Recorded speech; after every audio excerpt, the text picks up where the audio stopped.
مقبر يتوانا على الكوينة قنيا لمكنا مالتيو سلازي نابيو من يجوين كجبر بخميك يجوين كجبر زبل علال سيت عندي مواقع زعبا خوين قني نيرو مالتي صو نحناون كن سمع زقبانا نقر نسيو تايت قدا يدبليو بتغلالو جوين مقبار زلينا نقر كتايو زبلون إنا مسارتا ونقر نرق مالتي صون ساعتكم الحرداء جوين كتقورو خوينكم نابزناتي يوتيوب channel بغليلو لينك أميت لكم علىهو تلينك بمتواء مالتيو أوديو طرحت مرصة توليهم سو مساي حبيرنا حنعلل نخيلنا مالتيو حتى لن نزبل أب لايف كأتي خيليو بتوسخون كمزي علالات علو نزبل مساي كتاوتن كوقعن يخيليو مالتيو كابزي تبقيسنا اينات نايلو ما عندي نقر نصرح زلنا مالتيو سو نزين الحركوينو كاليب ويلكام براذر كاليب ويلكام كاليبا جوين كتقبر تغيلي خا مالتيو لايف جوين كتقبر تغيلي خا ندحر دا بصوري يسمع كارلو خوينو مالتيو كاليب ويلكام يلكان لخا مالتيو ثانك يو براذر مالتيو ندحر جوين قبريلكا جوين كتقبر تغيلي خا ب اوديو طرح ولا مالتيو زلكا وقعتات كنعلل نخيلنا مالتيو سو ريكويست حتى تمو قبلك كاليبا مالتي ريكويست حتى تندحر يسر عليك خوين انترنت بقليلو مالت تندحر قليل كوينو ريكويست حتى لايف قبلك مالتي لايف قبلي اتي زلغو سو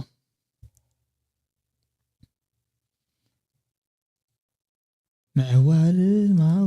هو حداري تلغوا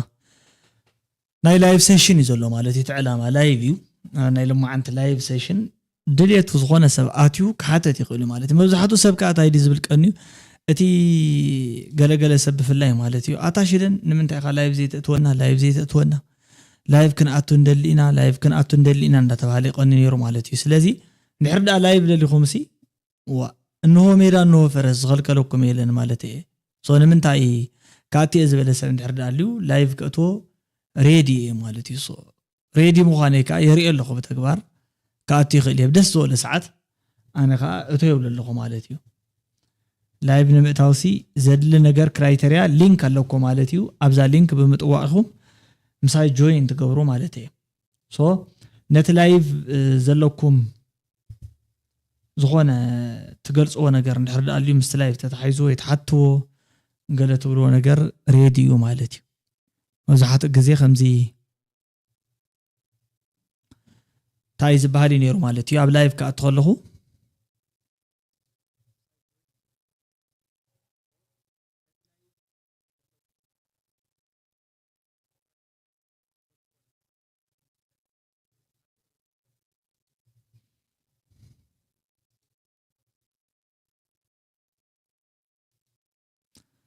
ስለዚህ በተመሳሳሊ اب لايف አለኹ ሕቶ ከሐተት ይኽእልየ كأتو يخليه قالن زبل مالتيو كأتو يخليه مالتيو مناتو تلينك دقاقيم يقومت لكم زلخو نسيو نابزي لينك زي بأوديو ترحتاتو تغليهم مالتيو بأوديو ترحاون كتموصة تغليهم دحردا ريكويست ليكم لي قبلوكم سلازي ريكويست لأخو ريكويست مثل أخوكم كاز قبلوكم يزغون مالتي سو ويلكام يجين يزولوكم أنا بوغاني زلو خنتاتنا نعلل حدا نغرات كنلعلينا مالت بزحات مقيرو نطوتاتي موت يزلو اجندا يسان مچ سب زمريت كتنبر تلخا فلاي مبزحاتهم سبات كا حدش موت يلن اول سعيد زتكو لو ما عند رياكت غور النور كسباي بقى حمد فاجو موت يوملن كالي عبد يلن قال مالتيو ابت غرايون كو مخنغلط اينان حوات زبال غداي بقى مفكري خوين زلو كزياوم حدارون عين تعميتو بولو يزبل زلو مالتيو مخته امبيتا نوفر امبيتا زبهالون امبيتان بتنا زبهالون تجمير له مالتي ስለዚህ ዕላላ ብዙ ጉዳይ እዚ ከዕልል ይዝብል ዝኾነ ይኹን መንእሰይ እንድሕር ኣብቲ ጉዳይ እዚ ክመጽ ይዝብል ኮይኑ ኣለና አልኩም ማለትዩ ኣለና ክታኣቱ ትኸሊኹም ማለትዩ እቲ ብጣዕሚ ዝሕዝን ነገር ግን ትለምቀነ ዝዕለል ዝውጋዕ ዘሎ ወጋዕታት ብሙሉእ ማለትዩ ሪኩዌስት ለኣኹ ريكويست نزل قبل يبلوكم الله ايه مالتيو بأوديو طرحون كتاتو تخليهم دحردا برايفسي قال مچس حبشان فرحن مولي اندي مالتي تفرح دحردا اخوينكم بأوديو طرحت تخليهم مالتي so يكاليو whatever the case either case مالتي either way دم زلو either way زبال ስለዚህ بوزي خطأتو تخليهم أبتنا لمكنا زلو قداي علال اللي نخعلل يهزب لسبب ندحر اللي زخونه يكون سب مالتيو you are welcome إنه لازلنا ندحر تسيشننا تمتشكم كأتاكم تقولوا مالتيو أب لايف سيشننا كل جزء زاتو سبات علو نابزين عدمهم ስለዚህ ይመጹ ማለት እዩ ተወቅታው ዘሎ ኩነታቱን ከም ተስተባሃልና ንዕልለሉ ንዘራረበሉ ማለት እዩ ሶ ኣነ ብጽቡቅ ገይረ ተኦዲዮናቴውን እንታይ ከም ዝመስል ገለ ሰምዓሉ ዘሎ ኩነታት እዩ ዘሎ ማለት እዩ ድሕርዳ ሰባት ናብዚ ክተኣቱ ደሊኹም ከዓ ሞር ዌልካም የዝብለኩም ማለት እዩ ስለዚህ ዌልካም ደጊመ ቀጻሊ ያብቲ ለምቀነን ሰምዕ ዝቀነና ጉዳይ እንታይ እዩ ሓድሽ ነገር ተራእዩ ዘሎ ፍጻመ ንመናእሰይ ከመይ ክጸልዎም ዝብል እዩ ካውን በገስ ማለት እዩ መንእሰያት ከባቢታትናን ጎደቦታትናን ማለት እዩ መብዛሕቱ ግዜ እንድሕር ዳሪኹም ኮንኩም በወገን ትግራይ ዘሎ ማለት እዩ ከባቢታት ዕዳጋ ሓሙስ ካልኦት ዝተፋላለዩ ቦታታት ተመሳሳሊ ማለት እዩ መሪሕነት ክትውን አይግባአኩም እዩ ወይ ከዓ ንእሽተለይ ቦታ ክህልወና ይግባእ እዩ ዝዓይነቱ ዕላላት እዮም ዝዕልሉ ዘለው ካብ ዕላል ሓሊፉ ካብ ኣኼባታት ሓሊፉ ድማ ማለት እዩ መብዛሕቱ ግዜ ናብ ሰላማዊ ሰልፍታት እዩ በጽሕ ዘሎ ማለት እዩ ትመንእሰይ ስለዚህ ትመንእሰይ ሓደ ነገር ከም ዝሓተት ዘሎ ማለት እዩ በተደጋጋሚ እንድሕር አንተ ዘይተመልሱሉ ድማ ነትሕቶታት ቅጽለሉ ከም ዝኾነ ዝሕብር ዝተፋላለየ አንፈታት እዩ ዘሎ ማለት እዩ ሶ እዚ መበገስ እዚ ነትመንእሰይ ከም ሓደ ወይ ጽቡቅ ሃዋህው ይኸምጽሉ ወይ ድማ ናብ ዘይኮነ ነገር ተመልሱ እንከእትዎ ይኽእል ስለ ዝኾነ ምዕርምታ ዝወስዱ ብዙሓት ሰባት ከዓ ነቲ ጉዳይ እዚ ማለት እዩ ክርምዎ ዝፍትኑ ብዙሓት ዓበይቲ ለባማት መኸርቲ ነቲ ጉዳይ እዚ እውን ብሲሪየስ ኢሹ ቆፂሮም ዝወስድዎ ማለት እዩ ከኣትው ይኽእሉ እዮም ኣብዚ ጉዳይ እዚ እቲ ናይ መንእሰይ ዘሎ ኩነታት ብከምዚ እዩ ማለት እዩ ካሊእ ዓብዪ ንዕኡ ነጥቢ መቐየሮ ወይ ከዓ ከምዚ ምስቲ ግዜያዊ ምሕዳር ዘሎ ነገር ክፍተት ማለት እዩ ተራእዩ ንዕኡ ንምዕፃው ብዝመስል መልክዑ ድማ ወፍርን ቢታ ዝበሃል ኣሎ ማለት እዩ ብናይ ፓርቲ ሕወሓት ማለት እዩ በስተቕላላ ንሱ ዝወደዎም ሓይልታት ይኹኑ ንዕኡ ዝድግፉ ማለት እዩ ኣብ ዓድና ብጠቕላላ ከዓ ካብኡ ወፃእ ዝኾኑውን ኣለው ንዕኡ ዝቃወሙ እውን ኣለው እዮም ብርግፅ እዚኣቶም ከዓ እንታይ ጀሚሮም ኣለው ማለት እዩ ዕላል ጀሚሮም ኣለው ትርሓስ ተስፋ ልደት እንታይ ገደሰካ ብኤርትርያ ረሳሕ ኣጋመ ሓራይት ኣጀንዳ ንሕጂ ገዲፍና ያለና ማለት እዩ ኣብቲ ርእይቶ ንሱ ናብኡ ኣይተመለስኩን እየ ሕጂ ዝዕልሎ ዘለኹ ካሊእ እዩ ባይዘወይ ትርሓስ ኣይተበራህከ እንድሕር ዳኣ ኮይኑ እምበር ስለዚህ ከም ብበልኪ ትርኢቶ ክብዝብል እምበር ኣይሰማዕክንን ማለት እዩ ሶ እቲ ጉዳይ ናብዚ ኮይኑ ዘሎ ማለት ኣብ ክልተ ተመቃቂለሎ ብጉዳይ ትግራይ ሶ መንእሰይ ትግራይ እንታይ ዓይነት ሓሳብ ሒዙ ተበጊሱ ወይ ከዓ ትዝሓስቦ ሓሳብ እንታይ ይኸውን ትፅቢት ወታ እዩ ገለ ንዝብል ሰብ ኦፍ ኮርስ እቲ ትፅቢት ሓደ እዩ ማለት እዩ ትግዚያዊ ምሕዳር ይኹን እቲ ውድብ ይኹን ማለት እዩ ናብ ሓደ ሰሚሮም እንተኽኢሎም ማለት እዩ እንተዘይክኢሎም ግን ሓዲኦም ስዒሮም ለውጥ ከምፅሉን ናብቲ ንቡር ነበረ ኩነታት ንኽምለስካ ስራሕቶ ጠናኺሩ ንኽቕፅል እዩ ናቱ ዘሎ ማለት እዩ ተስፋ እቲ ነዚ ንኸይኸውን በርዚ ካብ ዝኸፍቱ ዘለዎ ግን ማለት እዩ ብዙሓት ሰባት ኣብቲ ጉዳይ እዚ ብተሳትፎ ኣትዮሞ ዘለዎ ምዃን እዩ ማለት ስለዚ ካብ ማእኸላይ መንግስቲ ካብ ወገን መንግስቲ ኤርትራ ማለት እዩ ናባይ ዝብል ሓይልታት ኣሎ እዩ ሶ ኖብል ፊልምስ ዌልካም ኩብርሓው ዌልካም ዝብሉ ሰባት እዮም መፅኦም ዘለዎ ማለት እዩ እቲ መንእሰይ ከዓ ኣብዚ ተሸሚሙ ኣይን ቅድሚት ኣይን ድሕሪት ዝርከብ ማለት እዩ ስለዚ ዲዲአር ዝበሃል ነገር ቅድሚ ሕጂ ተጀሚሩ ዝነበረ ማለት እዩ ትለውጢ ምናልባት መንእሰይ ናብ ስርሑ ክእትዎ ይኽእል እዩ እቲ ኣብ ምግዳል ሓይሊ ክቕፅል ዝደሊ ክቕፅል ዘይቕፅል ግን በቲ ዝፀንሐ ናይ ቅድሚ ሕጂ ዝነበረ ናይ ስራሕ ዕዩኡ ማለት እዩ ክቕፅል እዩ ዝብል ኣንፈት እውን ሒዙ ተበጊሱ ነይሩ ማለት እዩ ግን ዘይከምኡ ፍልይ ብዝበለ ለውጢ መፅኡ ዘሎ ማለት እዩ ናይ ለምቅነ ከዓ ሓደ ሰባት ማለት እዩ ጆን ብላክ ዋላ ቤት ማእሰርት እንተሎ ይንገድፎና ዝብሉ ንብርጌድ ንሓመዱ ዝቃወሙ ብወገን ኤርትራ ግዝያዊ ምሕዳር ፈፂምና ይነስርሑና ዝብሉ ግዝያዊ ምሕዳር ትግራይ እውን ብከምኡ ዝቃወሙ ብወገን ሕወሓት ማለት እዩ ኣኼቦኦም የካይዱ ኣለው ንውድብ ሕወሓት ዝቃወሙ መናእሰይ ከዓ ዕዳጋ ሓሙስ ዘረባታት ይዛረቡ ኣለው ማለት እዩ ኣብ ጉዳይ ብርጌድ ንሓመዱ ሓያላትን በዳህትን እዮም ኢሎም ንዝኣመንዎም ሰባት ከዓ ብወገን ትግራይ የፋንዎም ኣለው በዓል ካሊድ ዓብዱ ከዓ ነዚ መልስ ክህቡ ይውዕል ኣለዎ ማለት እዩ ስለዚ ለምቅነ ዝቐነየ ለምቅነ ዝቐነየ ዕላል እዩ ማለት እዩ ስለዚ እቲ ናይ ለምቅነ ዕላል ኩሉ እዚ ማለት እዩ ኣንፈታቱ እንድሕር ዳርኢናዮ ነቲ መንእሰይ ፈተና እዩ ብሓፂሩ ማለት እዩ ነቲ ዝቐፀለ መሪሕነት ቅድሚ ሕጂ ፀንሐ ናይ ኩናት ፅምኣት ገለገለ ዘለዎ ድልየታት ከምኡ ባህግታት ተገዳስነት ዝሕድር ሰብ ምናልባት ዝኾነ ለውጢ ክህሉ ይኸውን ማለት እዩ ግን ነቲ መንእሰይ ብጠቕላሉ ብክልቲኡ ገፅ ዘሎታ እዩ እንድሕር ዳ ተባሂሉ ሽኻል እዩ ማለት እዩ ሶ እቲ ሽኻል ንሽኻል እውን ብጣዕሚ ከቢድ ዝገብሮታ እዩ እቲ መንእሰይ ብሑት መማረፂኡ ስደት እዩ ዝኸውን ዘሎ ማለት እዩ ንምንታይ ክልቲኦም ክሳብ ዘይተስማዕምዑ ናይ ስራሕ ዕድላት ክኸፍት ኣይክእልን ሶ ስራሕ ክህልዎ ዝደሊ መንእሰይ ዋላ ናብቲ ንቡር ስርሑ ክምለስ ዝደሊ እንተኾነ ግን ናይ ክልቲኦም ዘይምስምዕማዕ ነቲ መንእሰይ ካብ ዓዲ ወፂኡ ንክሃድም እዩ ዳርጋ ዝገብር ዘሎ ካብ ዓዲ ዝወፅእ ዘሎ ዝሃድም ዘሎ መንእሰይ ድማ ስደት ሕማቕ እዩ ስደት ፅቡቕ ኣይኮነን ስደት ንቡር ኣይኮነን ብዝብሉ ቃላት እንዳተሰነየ ዋላ እንዳሰምዖም እንዳሃለዎ ማለት እዩ ከይዱ ኣብ ዝተፈላለዩ ዓድታት እንትህረምን እንትውቃዕን ገንዘብ ሓውለይ እንትብል ንርኢ ኣለና ማለት እዩ ሶ መንእሰይ ኣብ ከምዚ ዓይነት ዕላላት ተዘይ ተሳቲፉ ዲስከስ ተዘይ ገይሩ እንድሕር ዳ ተዘይ ተዛሪቡሎም ቶም ወግዕታት እሲ ናበይ ገጾም እዮም ዝወስዱን እንተይሉስ ተፈሪሕዎም ማለት እየ ፈሪሕዎም እዩ ስለዚ ንምንታይ ክፈርሖም ከይግባእ ዲብስሩ ናይ ብሓቂ እውን ከምኡ ዲኹን ዘለዎ ዝብል ኣነ ታይዝ ባህላተ ርእይቶ ዘለና ማለት እዩ ክንፈርሖም ኣይግባእና እንድሕር ዳ ኮይኑ ድማ ዘይንፈርሐሎም ነጥብታት ማለት ሓደ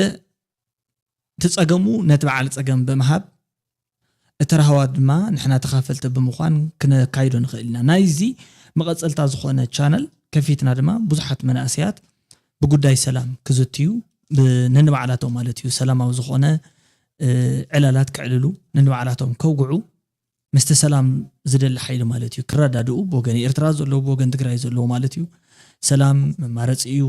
መማረፂ ዘይብሉ ፅቡቕ መማረፂ እዩ ብምባል ማለት እዩ ነንባዕላቶም ኣብ ስራሕ ክደጋገፉ ክትሓጋገዙ ሓወይን ሓፍተይን ክበሃሉ ክዕልሉ ኣለዎም ንቐደም ከምዚ ክመፅእ እንተኮይኑ ማለት እዩ ተክገብሩ ኣለዎም ማለት እዩ ዕላል ክዕልሉ ኣለዎም ትዕላል ድማ ፍሉጥ እዩ እቲ ሓደ መሰረታዊ ዕላል እንታይ ይኸውን ዘለዎ ማለት እዩ ምፍላጥ እዩ ኣይንፋለጥን ስለዚ ንፋለጥ ድማ ናይ ሓባር ቻነላት ምኽፋት ተጀሚሮም ኣለዉ ማለት ካብ እናምን ኢልና እንተይፈለና ርእይቶታት ንህበሎም ማለት ዝኾኑ ነገራት ርእይቶታት ንህበሎም ኢና ጀሚርና ዘለና ማለት እዩ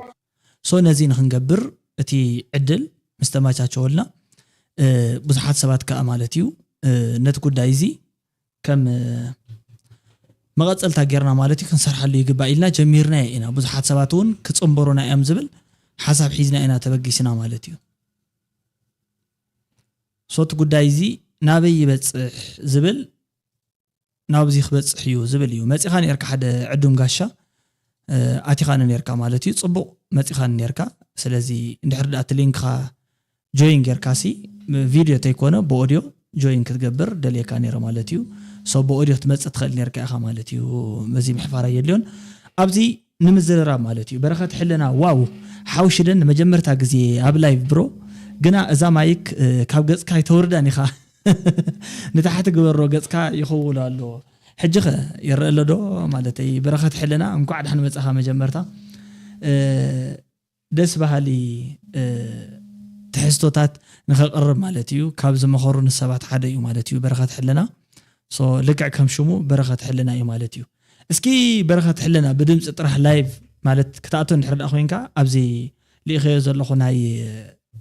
ገስት ጆይን ንገብረሉ ዘለና ማለት እዩ ጆይን ግበረኒ ክቕበለካ ማለት እዩ ክንዕልል ሓደ ሕቶታት ፖዚቲቭ ዝኾኑ ሕቶታት እዩ ማለት እዩ ብዙሓት ከዓ ከምዚ ኮ ዝመስሎም ከምዚ ዲስከስ ክንገብርና እንትበሃል ተሎ ናይ ግድን ኣብ ጥቕኡ ማይክሮፎን ሒዙ ኣብ ጥቕኡ ታይ ዝበሃል ማለት እዩ ህቡብ ዝኾነ ሰብ ወይ ከዓ ዝኾነ ይፍለጥ ኢሉ ዝዛረብ ሰብ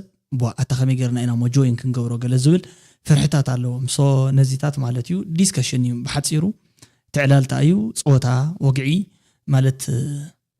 ከመይ እንተንኸውን ንሰላም እሲ መንገዱ ከመይ እንተንመርፆ ኣየና እዩ ሰላማዊ መንገዲ ማለት ሰላማዊ መንገዲ ንክንመርፅ ባህግታት ኣለውና ኩላህና ከም መናእሰያት ማለት እዩ ንኣብነት ሰሪሕና ንክንነብር ዓድና ክንመሃረሉ ተማሂርና ግን ክንልውጦ ነተዓድን ዓናውን ክንልወጠሉ ማለት እዩ እዚታት ባህግታት እንድሕር ዳኣሊ ኮይኑ ኣብ ስራሕ እየ ዘሎ ኮይልና ኣሎ ዌልካም ስራሕኻ ከዓ ፅቡቕ ማለት እዩ ኣሳልጠይ ምንየልካ ብዝኾነ ርሑስ ሓድሽ ዓመት ማለት እዩ ንዓኻ ማለት እዩ ኣብላይ ዘሎ ስለዚ ናብዚ ክንመፅእ ከለና ክንገብሮ ዝግባእና ነገር እዚ እዩ ማለት እዩ ተዕላለሲ ክንፈርሕ ይብልናን ከመናእሰይ መብዛሕትኡ ግዜ ኣብ ቲክቶክ ዲስከስ እንገብር ኢና ግን ተብ ዲስከስ ኣብ ቲክቶክ ዘሎ ነገር ታይት ዝኾነ ነገር እዩ ማለት እዩ ማለት ንእሽተለይ ቴንሽን ዝበዝሖ ነገር እዩ ሶ ንሕና ከዓ ቴንሽን ቅንስ ኣቢልና ንዕልሎ ወግዒ ወይ ከዓ ንልዕሎ ርእሲ ቅልል ብዝበለ ኮይኑ ናይ መናእሰይ ዕላል ኮይኑ ብከምዚ እንተንመፅእ ካልእ ግዜ ከዓ እንተንመሃረሉ ማለት እዩ ሶ እዚ ንምግባር ድማ ፅቡቕ ዝዛረቡ ሰባት ከም ኣርእስቲ ይመፁ እሞ ድሕራይ ይውዕልሉ ማለት እዩ ስለዚ ትዕላል ካብቲ ወግዒ ትምህርቲ ካብቲ ትምህርቲ ከዓ ወግዒ ይርከብ እዩ ማለት እዩ ትነጥብ እውን እዚ ኣጀማምራ ናይቲ ቻናል ማለት እዩ ስለዚ ሽደን ሪኣክትስ ዋን ይኹን ሽደን ሪኣክትስ ቶም ቀፂሎም ዝነበሩ ገለ ማለት እዩ ሰላም GFDBDB ሰላም ክብሮም ፍትወን ሓው ማለት እዩ ሓፍቲ ዌልካም ጆይን ግበሩ ሊንክ ገዲፈልኩም ኣለኹ ማለት እዩ ዋው ሓደ ሰማዕ መፅእ ኣሎ ብኦዲዮ ሓራይ ክቕበለካ እየ ማለት እዩ ክብሮም ፍትወን ሓው ኣብዚ ዘለካ ዕላል ከዓ ክንሰምዕ ኢና ማለት እዩ እንኳዕ ብድሓን መፅእኻ እየ ዝብለካ ኣነ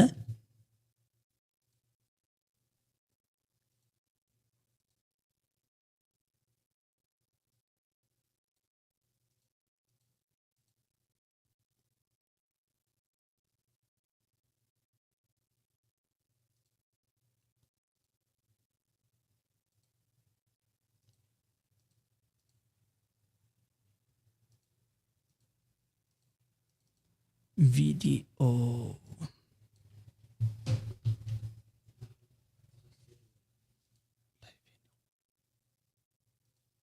لايفين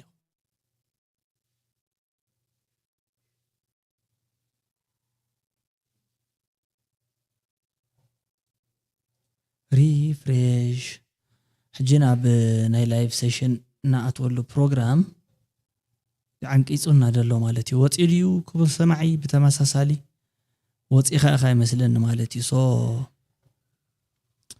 تزيت وص نيركا تمليسكا تتاتو نيركا وغعي صبو كنغبرو نيرنا اينا مالتي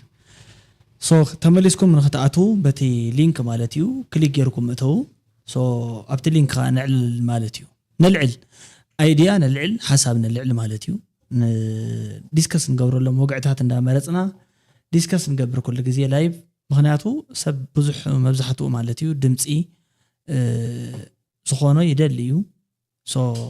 تدمص زخونه اكل زدل يزل اكل مالتيو نحنا ون كم بتماساسال مالتيو زمص اسب ወይ ከዓ ጆይን ዝገበረ ሰብ ማለትዩ ንደልዩ ኢና ኣብቲ ዕላልና ንኽመጽ ማለትዩ ሶ ናብዚ ንኽመጹ እንድሕር ዳደሊኹም انه اللينك قمت لكم الله دقيمه مكيركم زنوركم سبات مالتيو دقمو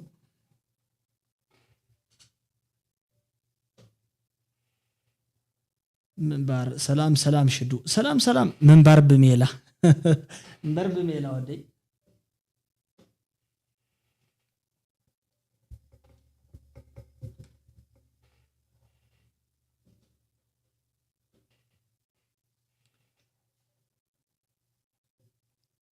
بميلا طرحيلكا ميلا تزيهلكم منبارون وعلو زكالا يمسلنن እንኳዕ ብድሓን መጽኻ ደስ ባህሊ ስምካ ይዘለካ ማለት እዩ منبار بميلا سلامات حواتي وينتا ጸጋይ وينتا ويلكام ማለት እዩ ሰላም نبري كبرات مفتواتن كما يتخبر والله ማለት እዩ سمع خاندو شدن برخت حلنا يا سمعك يا ማለት እዩ ኣብ ስራሕ ከም ዘለኻ ተረዲኒ مايكروفون ون اوجد كبللك مخاني غليص كالي مالتي نشتلي سو اتنغر ግን ታይ መስይልካ ዚት ንሽተለ ናይት ማይክሮፎን ባህሪ ቅርብ ይልካ ከተዛረበሉ ዘለካ እዩ ማለት እዩ ሶ ማይክሮፎን በባህሪኡ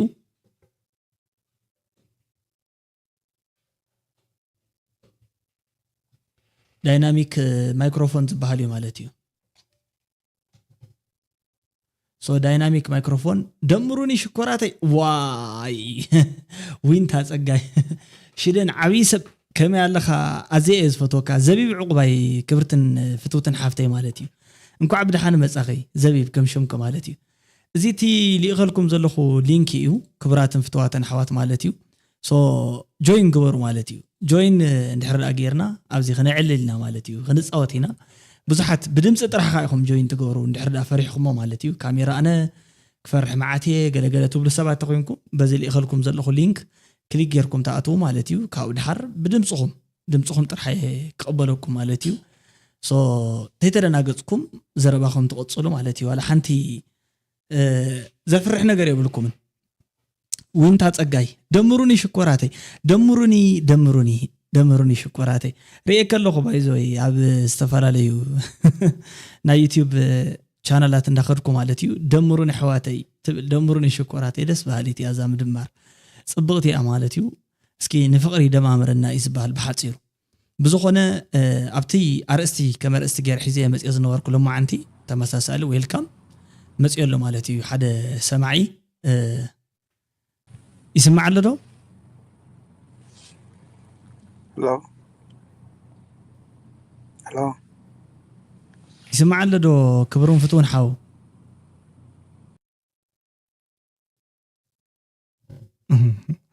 تملسكا وصيها غيركا صبوق جمارو شدن حاو ماغي شو اي ماغي واو واو واو واو واو واو عبي سب انكو عبد حن مصخا نابزي يوتيوب channel ماغي anyways كاب مرأيانا مالتيو اب يوتيوب تغرينيا نويح اوان كاب سرحن صبوق جمارو طرح زي كونت صبوق مفصمتا دارغا كاب زلوم سبات حدا اي مالتيو دمرونا مالت سبسكرايب غبرنا مالتيو اررررررر كما كويني اتا دمرونا مالت سبسكرايب غبرنا مالتيا سلازي زي ايترداتن صنيحه انا مالتي دمرونا مالت واتاتاي زامد مارغله بخالي منقد اغله مسيلاتن نيرا انويس ماغي ويلكم بتعم دس يلني مالتي سلازراخوم بزحات سبات اللهم ابزي مالتيو بقنعها مالتيو يوتيوب كاب كتجمروا انطلقهم بفلاي بعل ماغ مالتي زراخو يوتيوب اكاديمي تግራይ يخبر لي حاو يو بوز ثانك يو يوتيوب اكاديمي تግራይ كتجمروا خلكم كاب دس زوركمني سبات بزحات مالتيو ماغونا بابالነት درجه وريئ لكم مالتيو سو بتعم تصبق سراحتني نمسرح مالتيو ابتنايت منسي زلو قلبي ادهبو منيوت سناي دليت كلام مالتيو تسرح لكم بتعامي دسيلنو مالتي انا بوغني بتعم حقوس هي خمسي سله تسرح زلكم يصنبرنا اي خاز بحال مالتي خنصنبركم ينا بقربا اوان بزخونه تسرحتكم ازديو بوزيتيفيو ازديو بتعم دس بحال نغريو مالتيو قصلوا لي يزبلكم نتجمركم نابتي خنملس كلنا غنتا اي زلت علال قيد بتخم انتان كاين خون تايتل اجندا خلونا سلا زلو لينك لكم ابت لينك جوين مغبار تخليكم مالتيو جوين نحرد اغيركم كا نابز لايف قطا مالتيو كتموصيكم سو باوديو طرحومن اوبن غيركم ديسكاس كنغبر نخيلنا وانا على الارستي نايتي نايلو ما عند زلو مالتيو كيبا اتش دي ويلكم برو ويلكم نماغي ناب لايف اديبو يا ريكويست اخلين زلو ماغي كليك اي غبرن نمبر كديبو نيره مالتيو ماغي شو بوم بوم شاكراكا بوم بوم شاكراكا بوم بوم ماغي خطدي ولهم دليوم خالو دحردا كتمص دليت عليك خوينو لينك تمليس لي خلق لكم مالتيو لينك اللي يخلو له خي مالتيو سلازي برغت حلنا ماغي شو بوم بوم ونابز لايف بالو مالتيو ازيو دس بحال سبيو بسلكي دويللو مالت عليله فلت ايه مالتيو ماغي سو حريف سبيو مالت انا بوغني قطا اندحر تزيكونه مالتيو بعلت بيت يلويلات اللي تفلت يا مالتي طبعا علت بيت الله تكاديان ايش اللي يقول عند الله خاص كيتولو بزغونه اتي نا يوتيوب ጉዳይ ዚ ማለትዩ ልክዕ ከም ዘለዎ ንሳቶም ይቆጽሉ ወለው ብጽቡቅ ሐሳብ ማለትዩ ብጽቡቅ በሰናይ ምንዮት በሰናይ ባህጊ ደስ ብዝብል አጀማምራ ጀሚሮም እዮም ንሕናው በተመሳሳሊ ኣብቲ ጉዳይ ዚ ማለትዩ ዲስከስ ንገብሮም ዕላላት ከሉ እዮም ግን ከመናእሰይ መጀመርታ ምዕላል ኣይካልናን ዘለና ማለት እዩ ነንበይንትና ኢና ንዋፈር ዘለና በበይንትና ኢና ንንቀሳቀስ ዘለና ሞ እንድሕር ዳ መናእሰይ ኣብ ሓንሳብ ሓደ አጀንዳ ሓደ ቴማ ሓደ ዕላል ሓደ ወግዒ እንድሕር ዳ ከፊትና ምዕላል ጀሚርናስ እንታይ ዝበሃል ነገር ክመጽ ማለት እዩ ድሕሪኡ ኣታ እቲ ነገር እዚ ንሳ ከመይ ጌርካ ትሰርሖ ቀጥታውን ክኸውን ይኽእል ብተዘዋዋሩን ክኸውን ይኽእል ክሰርሑ እንተደልየ ኣነ እንታይ ይገብሮ ናብነት ብዝተፈላለዩ መንገድታት ከነልዕል ንኽእልና ግን ሓቢርና ምዝርራብ ምርድዳ ኣይጀመርና ቅድሚ ሕጂ ማለት እዩ ሶ ዲስከስ ክንገበር እንተለና ንእግረ መንገድና ብዙሓት ነገራት እዮም ከም መሰጥ ኮይኖም ማለት እዩ ናብቲ ናይቲ ዲስከሽን ነጥብ ክእትውና ዝኽእሉ ካብቲ ሓደ ታዩ ትሕትና ጌርካ ከምዚ ምስ ብዙሓት ሰባት ንኽትዕልል ድሌት ምሕዳር እዩ ማለት ከምቲ ሕጂ በዓል ማጊ ዝገብሮ ዘሎ ዘተባብዕዎ ዘለዎ ማለት እዩ ነቶም ንዓና ጀመርቲ ዘለና ብትሕቲኦም ዘለና እውን ሒዞምና ንኽወፅ ዘለዎም ድሌት ሰላም ዶ ኢልካ ናብቲ መድረኽ ሕውስ ብምባል እዩ ማለት እዩ ተኻልኣይ ከዓ ከም በዓል በረኸት ሕልና ማለት እዩ ፖዚቲቭ ርእቶ ብምሃብ እዩ እቲ ዲስከሽን ናይ ዩቲዩብ ቻናል ብከምዚ እንድሕር ዳኣ ኮይኑ ኣዝዩ ቀሊል ዝኾነ ጅማሮታት ንሓዋሩ ማለት እዩ እቶም መናእሰይ ከዓ ንዕልል ዕላላት ወግዕታት ንጀምር ማለት እዩ ሶ እዚ ከም መጀመር ማለት እዩ መበገሲ እዩ ኤኒዌይስ ብጣዕሚ ሓያል ዝኾነ ኢንተርኔት ኮኔክሽን ብተወሳኺ ድማ ማለት እዩ ሓያል ዝኾነ ባንድል ማለት እዩ የድሊ እዩ ካልኣይ ካብዚ ዩቲዩብ ትከታተሉ ንዘለኹም ሰባት ማለት እዩ ንእግረ መንገዲ ተዛረብኮ ክወፅ የደልየ ነገር እንታይ እዩ ኣፕሎድ ፍሎው ዝበሃል ኣፕሊኬሽን ጀሚረ ኣለኹ ማለት እዩ ሓንቲ ኣፕሊኬሽን የጀሚረ ዘለኹ upload flow app.onrender.com برغت حلنا يو .onrender.com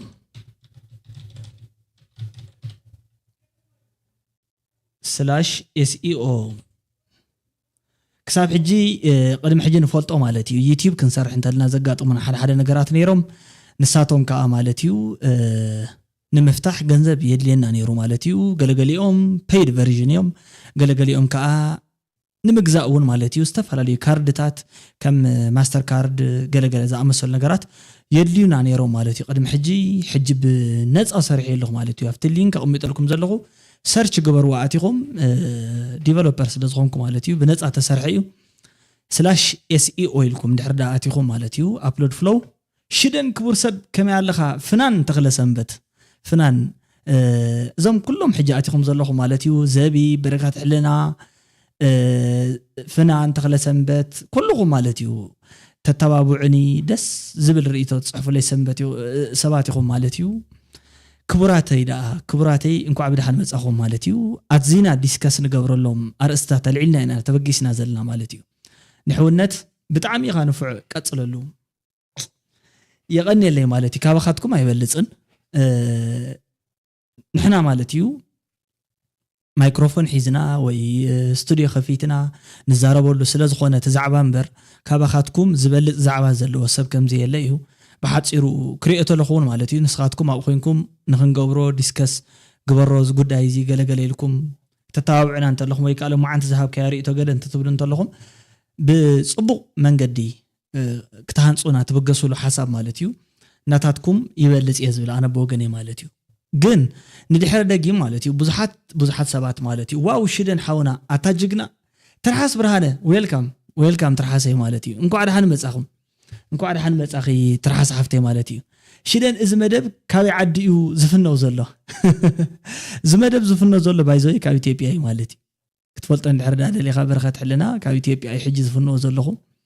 ምናልባት ካብ ዝተፈላለዩ ከባብታት ክፍነው ይኽእል ይኸውን እዩ ማለት እዩ ብዙሓት መማረፅታት እዮም ዘለዎ ሕጂ ግን ካብኡ ዝፍነ ዘሎ ንስኻ ከመይ ከም ዝግበር ዲስከስ ንገብረሉ ጉዳይ እዩ ተዕላሙ ናይቲ ቻነል ተባፃሓይነት ወይ ከዓ ብቐሊሉ ማለት እዩ ሓደ ዩቲዩብ ቻነል እንድሕር ዳ መስሪትካ ዕላማ ክህልዎ ኣለዎ ማለት እዩ ሲኢልካ ካብሃን ደበት ማለት እዩ ብሓደ ንቅድሚት ሽደንብሮ ኬባ ኤችዲ ዌልካም ክበሩን ፍትውን ሓወያ ኣኸ ብሓደ ንቅድሚት ብሓደስ ንቅድሚት ማለት እዩ ክኸውን ዘለዎ ንሱ እዩ ትክክል እዩ ማለት እዩ ሶ ኣነ እውን ዝብል ዘለኹ ማለት እዩ ዕላማ ክህልዎ ኣለዎ ቻነላት ክንከፍት ከለና ቅድሚ ሕጂ ምናልባት ትዝነበረ ዲማንድ ናይቲ ሕብረተሰብ ድልየት ወይ ከዓ ባህጊ ቀሊል ክነብር ይኽእል እዩ ሶ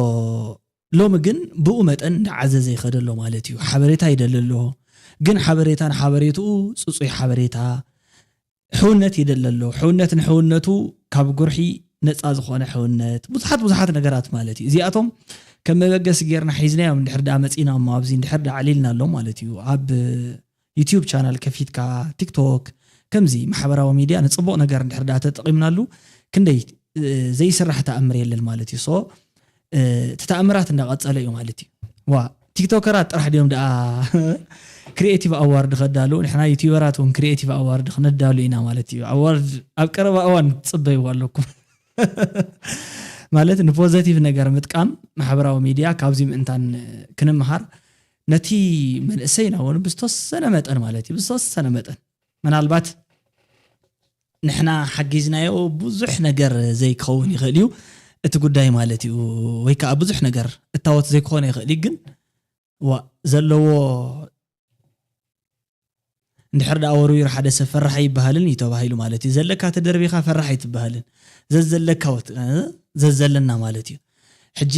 ብዙሓት ሰባት ኣብዚ ኣለኹም ማለት እዩ ብዙሕ ፖዚቲቭ ቫይብ ትፈጥሩ ደስ ትብሉ ሰባት ኣለኹም ኢኹም ማለት እዩ ነግረ መንገዲ ኣነ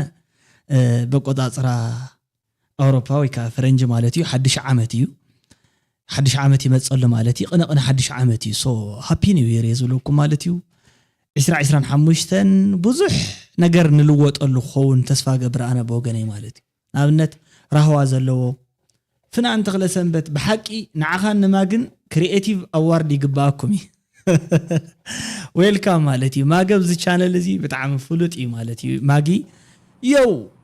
ዮው መፂኻነ ኣለኻ ማለት እዩ ክበር ሰማዒ ሰምዓነ ኣለኻ ዶ ሄሎ ክብር ሓው ሃሎ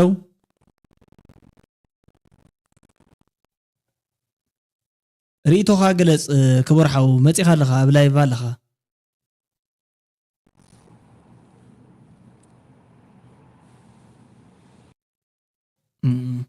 ተመሊሱ ወፂ ኸይደሎ ማለት እዩ ገና ኢና ብዙሕ ጽቡቕ እዩ ጽቡቕ ጀማረ እዩ ተመጀመርታ ንባዕሉ ማለት እዩ ሰባት ከምዚ ከም ናይ ቲክቶክ ማለት እዩ መፂኻ ዶ ውረድ ኢሉ ጆም ብላክ ቀደም كورنا ندلخو زي كونس حجي مصيخادو دحندلخا مالتيو منبر بميلا كابزدنقوخا نفعخا قصلو ون جن حبرتسبنا مرر مستبللو ايو حسابكا كسمع زخيل كمون بزح اب حماق ايتدب نتحماق كم تحدا غحف ناب غحف غحف كايو تمليس كا زيتريو نتحماق كومنت وي كا فيديون كوم يخون زلو يبلنلو مالتي منبر بميلا ناي بحقي موزيكا ديما ناي مسغاغري غبريخا مذكرتا زي افتيخا يالخا مالتيو زا مسغاغريت موزيكا فتيخا يادلخا مسغاغريت موزيكا غبري بايزوي برخت حلنا ناتيديو او ناتكايو مالتيو ناتكايو برختي بتخكل يو مالتيو سلازي مسغاغريت موزيكا غبري مالتيو بز حجي خا بنوحو لايف سيشن كم يكون كم زلو كقنو ليكو مالت حجينا ابنت مناسي كاتو اللوم من اسيات كاتو انتلو نابزي بعلامه خمصون اللوم نابت غزاي مالتيو تمصون تلو فقر بستملو حالت بستملو مالت بزح غزي و مالت قليل كواي خابز غرمكو مالتي تصرف ابيلكا دانود ممهر صراحه حنت فيديو لا مالتي مهدر برودكشن راي وايخم ابز محبراو ميديا نشتلي ندحردا ياو سقط إلكا مالتيو سقط إخوان كان دحردا بحنت غزي سيلكا بزي زخون يخون فرحي دفر إلكا متيخا ولا تتعرفكا هو بزي تخون له مخنيات سلازي اللي يكونن مالتيو جن بصبوق مالتيو بوزيتيف انفلونس حديركا بصبوق مرد دا مسابات فتيركا جن تسعنون مفتار ويكا فيمس نمخان قليل يكونن مالتيو مخنياتو بزح حساب ناتك حساب يسمع منبر ناتك حساب جن يسمع معن سو قال يوم تزقربوا حساب انت اتيكا تدكم غورم ميدو you are doing great ياو thank you مالتيو سمكا غورم ميدو ويلكم حدش يغا مالتي قدم حجي بزح غزا سمكي ويكا سمكا مالتيو رئي فلتن بزح كومنت نزوبون بفلاي كان بعل برخت مالتيو ولا بتيك توك ون فيديو شير غيرو مالتي لي خيلكم مال رئي لكم مالتيو so thank you boss I really appreciate that مالتيو بتعامي متبعكم حالتكم قلا يفلينا إذا صايك أن إحنا نحب حدا جزية مالتي هاي اتفقنا نب مالتي كم حبرة تسأل مالتي فنا أنت خلص سنبت صبوت جماريو بتعاملوا في عخا كل جزية إزكاتها تلكا موري خاوني مثلني الكاريخا دحان تعتمرتس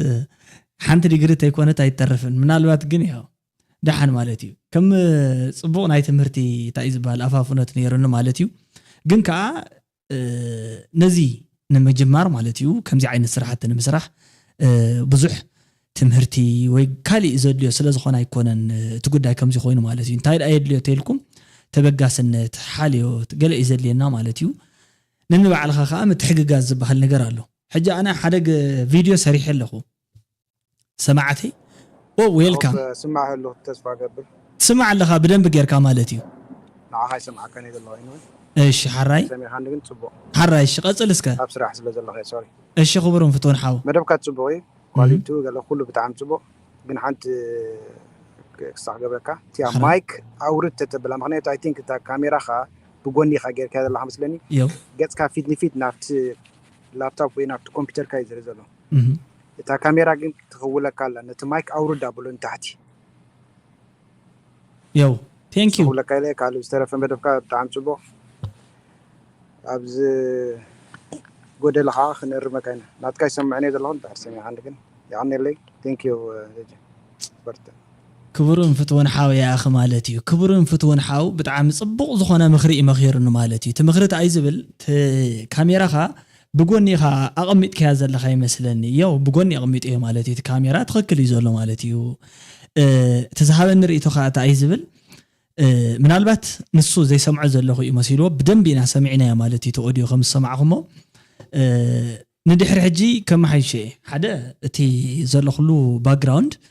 ከም ብሓድሽ እዩ ማለት እዩ ብዙሕ ክስራሕ እዩ ብዙሕ ስራሕትታት እውን ትፅቢት ይግበሮ እዩ ማለት እዩ ሶ ሆፕፉሊ ካብ ጽባሕስ ዝኾነ ለውጥ ኣሎ ማለት እዩ ጽባሕስ ዝኾነ ለውጥ ኣሎ ማለት እዩ ጽባሕ በቃ ጽባሕ በዓላስ ኣጋጣሚ ዝኾነ ለውጥ ኣለዋ ሶ እቲ ካሜራ ከመ ይኸውን ዘሎ ኣቀማምጡ ዝብል ምስ ብፍላይ ምስ ኦዲዮ ዘሴም ሳይድ ውዒል ዘሎ ምስ ማይክ ማለት እዩ እቲ ካሜራ ናብዚ እንተተብሎ ኢሉኒ ዘሎ ማለት እዩ ሶ ብጣዕሚ የኽብረለይ ክቡርን ፍትውን ሓው ተገዳስነት ካሕልየትካ ብጣዕሚ እየ ዘመስግን ማለት እዩ በረኸት ኢኻ ተዘይተጋግየ ብዙሕ ግዜ ኢኻ ርእቶ ሂብካኒ ማለት እዩ እዛ ቀልድኻ ከዓ ብጣዕሚ እያ ደስ ትብለኒ ማለት እዩ ብፍላይ እዛ ታንከኛ መሲልካ ትብል ቀልድኻ ማለት እዩ እሺ ትርሓስ ብርሃነ ዌልካም ሽደን ሚኤን ቪክቶር ቲ ኣው ቪክተር ሞሰስ ዶ ቪክቶር ቲ ጽቡቕ እምበር ዮናታን ቫንደርሰን ዮኒ ዌልካም ማለት እዩ ትርሓስ ብርሃነ 2025 ሰላም ዘለዎ ህዝብና ሰለስተ ግዜ ዝበልዓሉ ኩናት ወሮ ኩናት ዘይንሰምዓሉ ኣታውቕ በቃ ብፍላይ እዚኣ ማለት እዩ ዘይግበረልና ሽደነይ በርትዕ ደላይ ሰላም ኢኻ ዌልካም ትርሓስ ሓፍተይ ማለት እዩ ይቐኒየለይ ብጣዕሚ እየ ዘመስግን ፖዘቲቭ ርእቶታትኩም ቤኪ ከዓ ማለት እዩ ብተወሳኺ ብፍላይ ከዓ ማለት እዩ ዘለካ ሓልዮት ተገዳስነት ማለት እዩ ሕጂ ናይ ዩቲዩብ ኮርስ ማለት እዩ ዝተዳለወ ዝኾነ ሽልማት ኣሎ ኣይትፈልጥዎን ማለት እዩ ሶ ኣብዚ ተኸታተልቲ ንዘለኹም ብምልእኹም ሓንቲ እትስራሕ ነገር ኣላ ንሳ ከዓ እንታይ እያ ማለት እዩ ራንደም ዕጫ ወፅያ ንዓኻትኩም ሽልማት ክትወሃብ እያ ማለት እዩ ኤልሳ ተስፋለት ሓያል ሰብ ኩሉ ግዜ መደብካ ደስ ይብል እየ ዝከታተሎ ንፊዕኻ ብምንታይ ኢኻ ተመሪእካ ትምህርትኻ እስኪ ኣውግዓና ሓራይ ፍናን እውን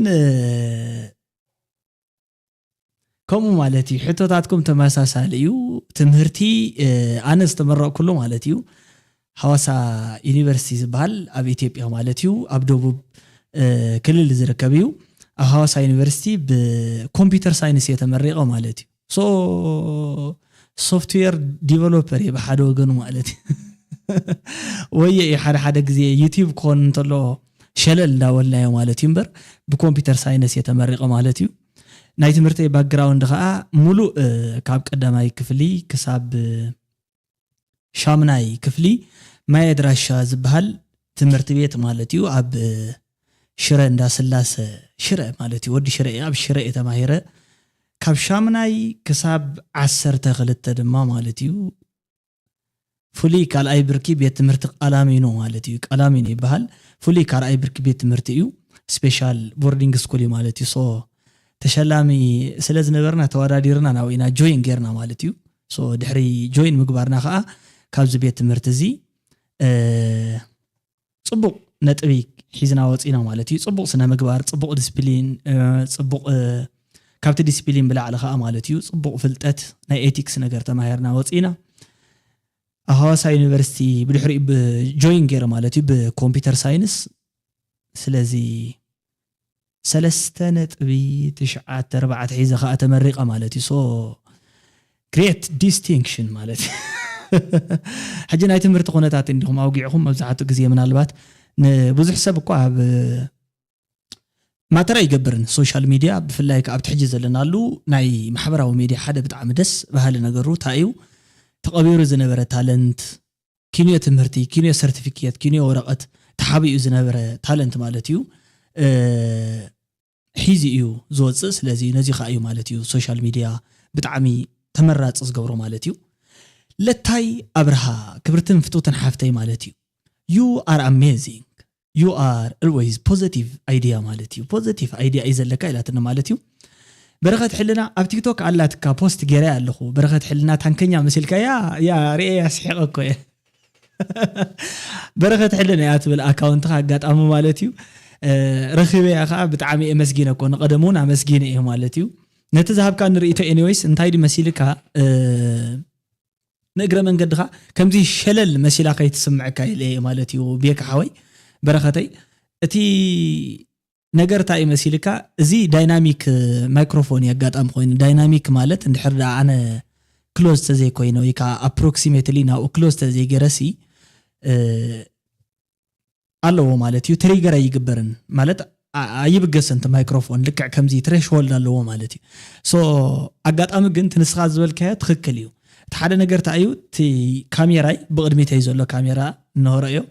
ልክዕ ምስቲ ማይክሮፎን ዘሎ ሳይድ ውዒልን ማለት እዩ ሶ ንሱ ነገር ክመሓይሽ ኣለዎ ዝበልካዮ ነገር ትክክል ኣለኻ ሓደት ቪው ካ ማለት እዩ ፖዚቲቭ አንግል ስለ ዘለካ ኢኻ ነዚ ሪኢኻ ካብ ቀደሙ ማለት እዩ ሶ ኣነ ብደንብ ገይረ ተረዲእ ንዘሎት ዝሃብካና ሓሳብ ማለት እዩ ካብ ጽባሕ ንድሓር ማሙና ክመሓይሽ ግን በቃ ሪኢተኹም ብጣዕሚ ዝገርም ማለት እዩ ሶ ምስኻትኩም እኮ ዩቲዩበራት ኮይኹም ዓርሶም ክኢልኩም ማለት እዩ ቲክቶከራት ዩቲዩበራት ወነንቲ ማሕበራዊ ሚድያ ኢኹም ማለት እዩ ብጣዕሚ ኣድናቆት ኣለኒ ማለት እዩ ንዓኻትኩም ንኹልኩም ማለት እዩ ፍሉጥ እኮ እዩ ጎበዝ እውን ኢኻ ይረአ እኮ ኣሎ ኣይ ኤልሳ ጎበዝ ኢልክኒ ሲኢልካ እዩ በቃ ኣጋጣሚ ኢድሓን ሶ እቲ ማሕበራዊ ሚድያ ከመይና ክንጥቀመሉ ዘለና ዝብል እኮ ሓደ ግዜ ማለት እዩ ንሕና ይነቕምጦና ባይዞይ ዴፊኒሽን ኣነ ናይ ማሕበራዊ ሚድያ ከመይ ክንጥቀመሉ ከም ዘለና ሰብ ኩሉ ንስኻ ትፈልጦ ነገር ኢኻ ዳ ትዛረብ እምበር ካልኦት ሰባት ዝፈልጥዎ ማለት ከምዚ እንተንጥቀመሉ ይሓይሽ ዝብልዎስ ንሳቶም ናትካ መንገዲ ብዝበልጽ መልክዑ ይፈልጥዎ እዮም ማለት እዩ ሶት ነገር ተዋና ምስጢርናተይ እንታይ እዩ ንማሕበራዊ ሚድያ ክንጥቀመሉ እንተለና ፖዚቲቭ ክኸውን ክኽእል ግን ኣለዎ ዝብል ዋው I'm proud of you bro you're doing good job keep up God bless you thank you boss by the way በረኸት ሕልና ማለት እዩ ኣብ ቲክቶክ ልክ ዓለኻ ማለት እዩ ኣብ ዩቲዩብ በተመሳሳሊ በሐዱሽ መንገድ ማለት እዩ ጽባሕ ብዝሓሸ ብዝበለጸ አቀራረባና ተላይቭ ማለት እዩ ገስት ሴሽን ሃሊዎ ዝዕደመሉ መንገዲ ከምጽ የኸማቻቸ ማለት እዩ ፌመስ ምዃን ተታሒስካ ባይ ዘ ወይ ዕብየት ተታሒስካ እዩ ኩሉ ነገር ተታሒስካ እዩ ትዘለዎ ዝኾነ ሰብ ዛዘላቶ ክእለት ናብ ሰባት የብጽሓ ማለት እዩ ልክዕ ከምዚ ማሃትማ ጋንዲ ቡክስ ፎር ኦል ዝብል ተሓሳስባ ነይርዎ መጽሓፍ ንኹሉ ዝብል ልክዕ ከምኡ ናውሌጅ ፎር ኦል ክኾን ኣለዎ ሶ ታትፈልጣ ነገር ንዝኾነ ሰባት ተነግሮም ይጥቀሙላ ማለት እዩ ንጥቀመላ ሶ ኮሌክቲቭሊ ናንዓቢ ከምኡ ዝብል ተሓሳስባ ኣለኒ ማለት እዩ ዝኾነ ድሌት እንተለኩም ከምዚ ማሕበራዊ ሚድያ ትትከፍቱ ተለኹም ማለት እዩ ዝኾነ ኣካውንት ብፍላይ ካብ ዩቲዩብ እንተኾይኑ ንሽትለይ ቀዲመ ሰጊሞሉ ነይረ ባይዘይ ማለት እዩ ሶ እዚ መበል ሳልሳይ ቻነል እዩ መበል ሳልሳይ ቻነል እዩ እዚ ሽደን ሪአክትስ 28 ከ ያለው ሽደን ሪአክትስ 5 ወይ 6 ከ ያለው እዚውን ተመሳሳልኩም እዩ ማለት እዩ ሳልሳይ ቻነል ማለት ግን ተኸለተ ተዓጺኒ እዩ ዘሎ ማለት እዩ ሶ እንድሕር ዳ ንዑ ንምኽፋት ዕድል ዘለዎ ሰብ ተተረኺቡ ማለት እዩ ክኽፍተ ዝብል ተልዩ ናይ ቴክኒክ ጉዳይ ይኮነ ዝኾነ ሰብ ኣራኺቡ ናይ ምዝራብ ጉዳይ እዩ ሶ ንእሽትለይ ምጉርፋጥ ነገር ዝመስል ኣለው ሓቂ ዘይኮነ ነገር ማለት እዩ ምስ ተተሓዘ እቲ ጉዳይ እንድሕር ደኣ ከኽፍተ ዝብል ሰብ ኣልዩ ክፍሊት ኣለዎ ውዕለታውን ኣለዎ ማለት እዩ ብፅቡቅ ጉዳይ ስለዚ ሓዝዋ ሰው ብላ ምንባር በሜላ ካሓተካ እንዶሽደን ሓወይ ህዝቢ ኤርትራ ኣብ ሕሉፍ ዘመናቱ ብካርታ ትግራይ ተፀውዒው ይፈልጥ ድዩ ካብ ኣጋዚያን ወፃኢ ትግራይ ንባዕሉ በትሽዑ ግዜ ነይሩ ድዩ ካርታ ትግራይ ግደፎሞ ማለት እዩ ምንባር በሜላ ኣጋጣሚ ታብተ ርእስትና ደኣ ወፂና ኮይና እምበር ብካርታ ትግራይ ተፀዊዓ ይፈልጥን እዩ ብካርታ ትግራይ ማለት ትግራይ ንባዕሉስ ካብ ዝወሰን ክሳብ ዝወሰን ተባሂሉ ትግራይ ኮ ሕጂ ማለት እዩ ትሕጂ ዘሎ ናይ ክልላዊ ኣወዳድባ ትሕዝቶ ናይ ኢትዮጵያ መንግስቲ ማለት ምስ መፀ ክልላዊ ኣወዳድባ ምስ መፀ ካብና ምን ዝብል ሕጂ ምክንያቱ ትሕና ሕጂ ዘሎ ቦታ ማለት እዩ ኢትኒክ ቤዝድ ፌደራሊዝም ዝበሃል መንገድታት ገለ ምምፃእ ምስ ጀመረ ካብዚ ናብዚ ትግራይ ካብዚ ናብዚ ኣምሓራ ክልል ካብዚ ናብዚ ደቡብ ካብዚ ናብዚ ዓፋር ኦሮሞ እንዳተባሃለ መፂ ማለት እዩ ኣብ 9 ቦታታት ካተጎዝያ ኢትዮጵያ ማለት እዩ ግን ብማንነት ትግራይ ትፅዋዕ ነራ ኤርትራ ንባዕላ ማለት እዩ ማንነቶም ብማንነት ተጋሩስ ዝፅውዑ ኤርትራውያን ነይሮ እዚ የስማዕ ማዓና እዩ ተጋሩ ኮይኖምን ኤርትራውያን ኮይኖምስ ሓደ ነይሩ ማንነት ማለቶም ተወግዖም ተዕላሎም ተሃልዋቶም ማለት እዩ ቅድሚ ጣልያን ብፍላይ ማለት እዩ ድሕሪ ጣልያን እኮ ነገራት እንዳሰፍሑ ተፋላላይ እውን ኣብ ክንዲ ፀብብ እንዳሰፍሐ ስለዝኸደ ማለት እዩ ቅድሚኡ ግን ካርታ ግደፎ ካርታ ዚኢ ዝበሃል ኣይኮነን ነይሩ ማለት እዩ ተካርታና ማለት እዩ ንዑ ፀጊሙና ደይኮንና ናዚ ደቡብኩም ይውልና ደቡብኩም ዚ ይውልና ንሕና ኣይኮነን ካብዚና ጀሚርና ነርና ንብል ዘለና ማለት እዩ ስለዚ ብካርታና ካርታ ትግራይ ዚኣ ትመስል ካርታ ኤርትራ ዚኣ ትመስል ነራ ገለ ዝበሃል ነገር ወድዓዊ ኣይነበረን ተወድዓውነቱ ግን እንታይ ነይሩ ሰሜን ብዝብል ብሓፈሻ ክፅዋዕ እንተሎ ንኣብነት ከምዚ እንድሕር ደኣ ምናልባት ኣርኪብካ ነርካ ተኮይንካ ወይ ዝኾነ ታሪክ ኣንቢብካ ነርካ ተኮይንካ ካብ ናይ ወሎ ግዛኣት ማለት እዩ ምምሕዳር ወሎ ዝበሃል እዚ ክፋል ሰሜናዊ ኢትዮጵያ ትግራይ ሓዊሱ ንድሓር ቀይሕ ባሕሪ እውን ኣብኡ ዝጠቃለል ነይሩ ማለት እዩ ስለዚ ኣብኡ ያ ነራ ማለት እዩ ኤርትራስ ኣብኡ ያ ነራ ትግራይ እውን ኣብኣ ያ ነራ ማለት እዩ ኣብታ ዘለዋ ማለት እዩ ኣብቲ ህዝቢ ኣይኮነን ሕቶይ ኣብ ካርታ እዩ ህዝቢ ደኣ እወሓደ ኖ ካርታ ኣይነበረን ካርታ ሕጂ ኣነ ርኤ ይፈልጥን እየ ማለት እዩ ትግራይን ኤርትራን ሓደ ኮይነንስ ዝኾነት ካርታ እዚኣ ኤርትራ ወይ ኤርትራን ትግራይን ካርታ ኣይነበረን እዩ ካርታ ከም ኣይነበረን እቲ ካርታ ዝብለካ ዘለኹ ዓድነት እንዲኻ ተውግዕ ዘለኻ ይመስለኒ ካርታ ዝበሃል ነገር ማፕ ዝብል ነገር ሕጂ ምሰምፃኻዮ ምናልባት ካብ መዓዝ እንዳሓርከ ይብሱር ተወዲው ማለት ተመቲሩ ተመሬትሲ እዚኣ ኤርትራ እዚኣ ከዓ ንኣብነት ከበሳታት ኤርትራ እዚ ደቡብ ትግራይ ሰሜን ትግራይ ደቡብ ኤርትራ ዘሎ ከባቢታት ገለ ሕጂስ ሓደ ነይሩ ሓደ ዓዲ ማለት እዩ ሓደ ዓዲ ክበሃል ከሎስ ካርታ ነይሩ ወዲያ ይነበረን ንድሕር ኮይኑ ትዘረባ ካርታ ኣነ ረኺበ ይፈልጥን ክሳብ ሕጂ ዋላ ብታሪክ ማለት እዩ እዚኣ ይረኸብኳን ዘይረኸብከያ ነገር ኣይትዛረብን ማለት እዩ ኣክሱም ዘመነ መንግስቲ ካብ የመን ነይሩ ክሳብ የመን ነይሩ ተርሓስ ብርሃነወ ዘመነ መንግስቲ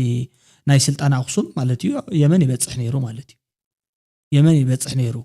ዋላ ናይቲ ስልጣን ኑቢያ ዝበሃል ናይቲ ሕጂ ዘሎ ናይ ሱዳን ሓዊሱ ማለት እዩ ናይ የመናውያን ስልጣነ ንባዕሉ ምንጩ ታይ ዝበሃሉ ማለት እዩ ቫይቭ ናይቲ ስልጣነ ንባዕሉ ማለት እዩ ዘንፀባርቆ ዝነበረ ዋላ ትሕጂ ዘሎ ሓድግታት ገለ እንተሪእኻ ኮይንካ ማለት እዩ ጥቡቅ ምትእስሳር ዘሎ ስለዚ ምናልባት እውን ካብቲ ናይ ስልጣነ ኣክሱም ማለት እዩ መሊኡ ዝጎስዐ ነገር እዩ ነይሩ ማለት እዩ ክሳብ የመን ዝበፅሓሉ ስልጣነ ከም ዝነበረ ይፍለጥ እዩ ማለት እዩ በዓል ሮምሃይ በዓል ሃፀይ ካሌብ ንባዕሉ ኸይዶም ማለት እዩ ውግእ ከፊቶም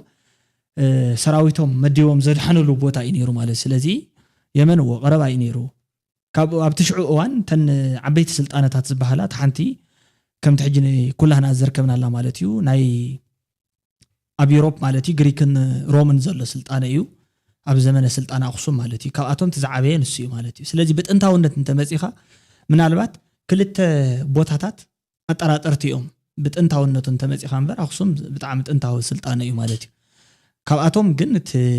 ናይ ባቢሎናውያን ስልጣነ ኢልና ንፅውዕቲ ሱመራውያን መስሪቶም ዝነበሩ ስልጣነን ሓደ እዩ ማለት እዩ ናይ ሱመር ማለት እዩ ኪዩኒፎርም ገለ ዝበሃል ስነ ፅሑፍ ዝነበሮም ሰባት እሳቶም ብጣዕሚ ጥንታውያን እዮም ነይሮም ማለት እዩ ካብኣቶም ቀፂሉ ግን እቲ ዝማዕበለ ካሊእ ስልጣነ ማለት እዩ ኣብቲ ሩባታት ኢንደስ ሪቨር ወይ ከዓ ጢግሪስን ኤፍራጥስን ገለ ተባሂሎም ዝፅውዑ ማለት እዩ እናቶም ናይ ኢራቅ ዶ ገለ ከባቢ ዘሎ ሕጂ ማለት እዩ ንሳቶም እውን ኣብዚኣቶም ኣዝዮም ስልጡናት ዝነበሩ ህዝብታት እዮም ስለዚ ቀዳሞት እውን እዮም ብጣዕሚ ማለት እዩ ቅድሚ ልደት ክርስቶስ ነዊሕ ዓመት ዝገበሩ እዮም ሓደ ሰማዓ ኣቲና ኣሎ ማለት እዩ ዌልካም ቀጽል ክቡር ሰማዒ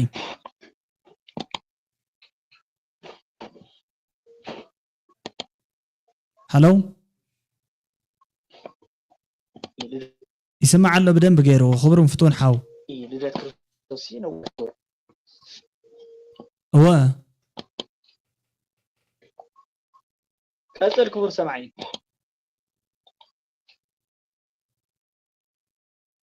ሰላም ብሮ سلام يسمعك الله خبرهم فتون حاو ሄሎ ይስማዓን يسمعنا له بدن بغيره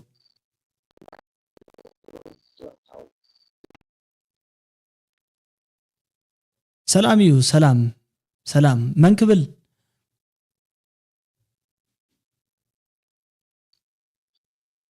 አመኸሙ አለና እግዚአብሔር ይመስገን ሰላም አለና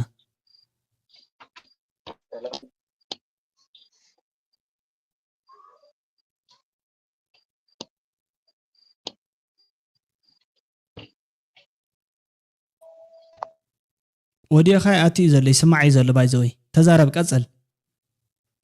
ወጽዩ ማለት ክብረት ያበለይ ሽርን ሓወይልን ማለት እዩ ይኽብረለይ ዳ ምንባር በሜላ እቲ ትርኢቶ ኣብኢና ነርና ማለት እዩ ስለዚ ቅድሚ ስልጣነ ኣኽሱም ብዙሓት ስልጣነታት ነይሮም እዮም ብጣዕሚ ብፍላይ ብወገን ትግራይ እንድሕር ዳ መጺኻ እቲ ሓደ ነዊሕ እዋን ቁጽሪ ዝበሃል ስልጣነ ናይ ይሓ ማለት እዩ ይሓ ከባቢ ዘሎ ማለት እዩ ግን ካልኦት ከተማታት እውን ኣለው ሕጂ ንኣብነት ኣብ ኳዕቲ ኣብ ዝኾነ ቀረባ እዋን ኳዕቲ ዝነበረ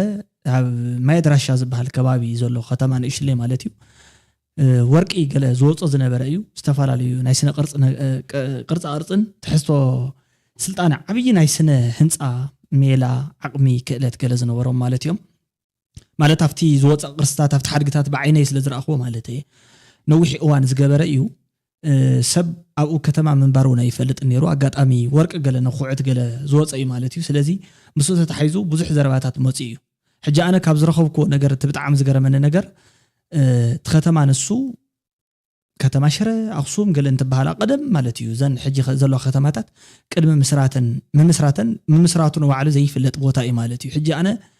ኣብኡ ዝረኸብኩ ግን ወርቂ ብመስቀል ተሰሪሑ መስቀል ቅርጽ ዘለዎ ማለት እዩ ሶ ነዊሕ እዋን ዝጸንሐ ከተማ ከም ምዃኑ ትመስቀል እውን ብዙሓት ሰባት ኮይነ ስለ ዝረኸብኩ ብዙሓት ሰባት ይፈልጥዎ እዮም ማለት እዩ ስለዚ እዚ ብጣዕሚ ዝገርም እዩ ዮ ክብሩን ፍቱን ሓው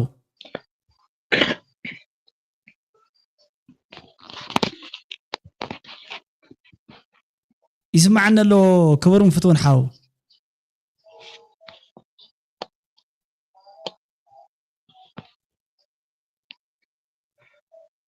هالو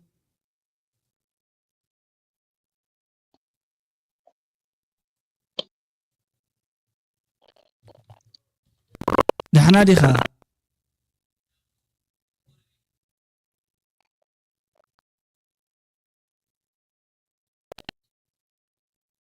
اوه اتش دي ويلكم حتى لك هذا يسمعنا اللي بدن بغيري يسمعك ازلو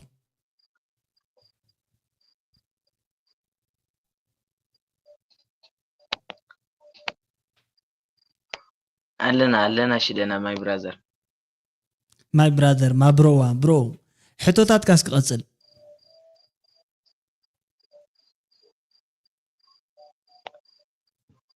ሰላምታ ኢና ኣቲና ንሰላምታ ዮ ዌልካም ክብሩን ፍቱን ሓው ሰላምታ ይብጻሕኻ ከመይ ኣለኻ ንስኻ ርሑስ ሓድሽ ዓመት ይግበረልካ ብፈረንጂ ልደትካ በኣና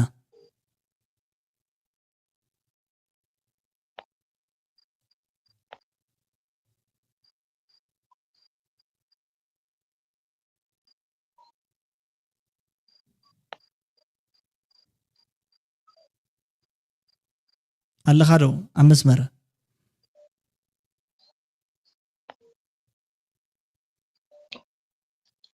ኣሚን ኣኻለ ዮ ብራዘር ኣምንታይ ኣበይ ከባቢ ኣለኻ መቐለ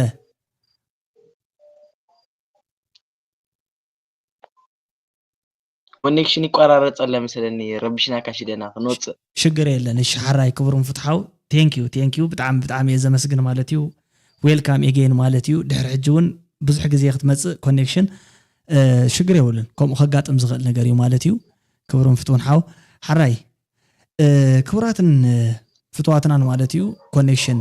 ኣሸጊርኒ ይሉ ማለት እዩ ሶ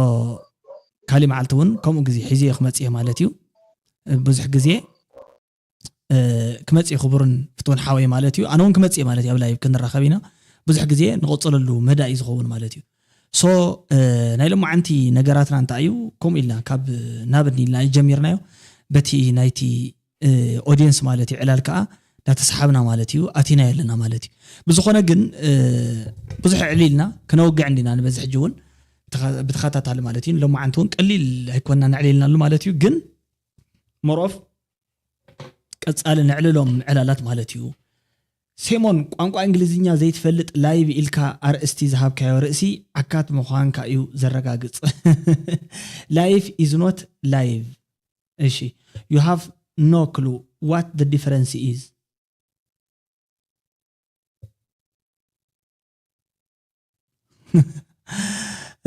ትክክል እዩ ማለት እዩ ሳይመን ግን ትዛረበ ዘለካ ነገር ሕጂ ላይቭ ኢለ ይህበዮ ማለት እዩ ላይፍ ዝበሃል ነገር የለን ላይፍ ህይወት እዩ ላይቭ ክልተ እዩ ሓደ ቨርብ እዩ ሓደ ከዓ ናውን እዩ ጮማ ሶ ሊቭ እንድሕር ኮይኑ ንበር ማለት እዩ ላይቭ እንድሕር ኮይኑ ግን ቀጥታ ፈነወ ማለት እዩ ተረዲካ ኬቢ ኤችዲ ጎበዚኻ ይቀንየለይ ማለት እዩ ይቀንየለይ ኤልሳኣት ብለካ ዘላ ማለት እዩ ሕጂ you have no clue what the difference is yes I do have the clue really أنا كل اللي مالت دقاقي ما يزرق يزلخو مالت أفت زربخا وي أنا دا قلو دقاقي قليلي إمبر لايف مالت ليف أيكون انت رديكا ليف ندحر دا خوينو كتا فيرفيو مالتي قسيو مالتي لايف تخوين خا ناونيو so many lives ندحر دا إلا نعملت بضحات هوتات مالتي ترديكا دو سلازي لايف مالت كتا فنوه مالتيو لايف أي بهالن لايف دا هيوت انديو ويا نحنا لميدنا يا خوينا ينامبر لايف هيكون انبار حجيم زخونا خميدنا غيرنا يا مسيلك انا زي ادم خن مالالس لا خنوعل حراي بل حراي كبراتن فتواتن مالتيو نايلو معنتي قطفنوي كا لايف نو لايف دا نايلو معنت لايف مالتيو بزينا زازيمنا يا زلنا تايت وانا علامه نايتي نايلو معنت لايف ብዙሓት ሰባት ከም ገስት ማለት እዩ ሒዝናዮም ክንመጽእ ንኽእል ምዃንና ንኽንሕብርን ብዙሓት ኣማሓይሽናዮም ንመጽእ ነገራት ምስ ኣማሓይሽኩ ከዓ ማለት እዩ ልክዕ ቤኪ ከም ዝበለን ወይ ከዓ በረኸት you are free to talk about ትግራይ ኤሪትሪያ is nothing to do with ትግራይ ሕብሪ ዓይንና ያኽለካ እዩ መንደላይ what ሃይ ጸሊኢኻ በቃ ንስኻ ድሓር ክትጻረፍ ኢኻ መጺኻ ሶ ሸለል ኢለካ ኣለኹ ማለት እዩ ግን ዌልካም ናብዚ ቻነል እንተመጺኻ ባይዞ ጽቡቕ ዕላላት ክትረክብ ኢኻ ሶ ናይ ሎማዓንቲ ዛዚመ ኣለኹ كبراتن فتواتن كا انكو عبد حن مصاخم مالتيو channelاتي ابز channel ياتيكم نايتي فيديوتات لايك سلتغبرو ازيازي زمسغن نز channel تتاوعوا زلكم سخاتكم يخوم سو behind the scene سبالو سبي يسرح زل مالتي نت يوتيوب فيديو اديت نقبر كاميرا نحلف ساعات هلنا مالتيو ወንበር ትዕድግ ማይክሮፎን ትዕድግ ክንደይ ልፍዓት ኣለዎ ግን ልፍዓተይ ራእዩ ለይ ኣይበሃልን ስርሐ ራእዩ ለይ ዝበሃል ማለት እዩ ስለዚ ንሕና ድማ ኣጸቢቕና ብስራሕና ማለት እዩ ክንክሕስ ምድላዋት ክንገብር ክንውድእ ገለገለ ኢና ማለት እዩ ኣብ ቀረባ እዋን ጽቡቕ የራኸበና ማለት እዩ ቪድዮታተይ ከምኡ ፍተዎም ኢኹም ሕቶታት እንደለኩም ከዓ ፍሪሊ ኤንድ ኦፕንሊ ማለት እዩ ሽደን ገብረትየን ዝበሃል ዘሎ ኢሜይል ኣብ ዲስክሪፕሽን ማለት እዩ ኣብቲ ቦክስ ኣለኩም ዘን ንስኻትኩም ታኸም ትገብሩ ወሲልኩም ትጽሕፉ ማለት እዩ ዋላ ናይ ውልቀ ህይወትኩም ሕቶና ኣብነት ከመይና ንጀምሮ ዩቲዩብ ከመይ ንሰርሕ ገለ ዝብል ክኸውን ይኽእል እዩ ማለት እዩ ሶ ኣብዚ ዘለና ማለት እዩ ዘቢብ ላይክ ያ ዘቢብ ዌልካም ማለት እዩ ወዲ ኣለኹ ናይ ሎማዓንቲ ፕሮግራም ይቐንለይ ብጣዕሚ ቴንክ ዩ ክብረት ይሃበለይ ማለት እዩ ንኹልኩም ማለት እዩ ብዚ ኣፈላላይ ደጊመ ሃፒ ኒው ይር ብተወሳኺ ድማ ማለት እዩ ርሑስ በዓል ልደት ሜሪ ክሪስማስ ማለት እዩ ንኹልኩም ንዝሓለፈ ንዝመጽእ ዘለውን ንኽርስ ኣመንቲ ተዋህዶ ክርስትና ንዝኾንኩም ወይ ከዓ ክርስቲያን ንዝኾንኩም ብምልእኹም ማለት እዩ እንኳዕ ኣብፅሓኩም እየ ዝብለኩም ልደት መጽዮ ሎ ማለት እዩ ስለዚ ርሑስ በዓል ልደት ብድጋም ብሩኽ ለይቲ ኣሕዋተይ ቻው ብሩኽ ለይቲ ሰናይ ናይ ስራሕ ገዛ ማለት እዩ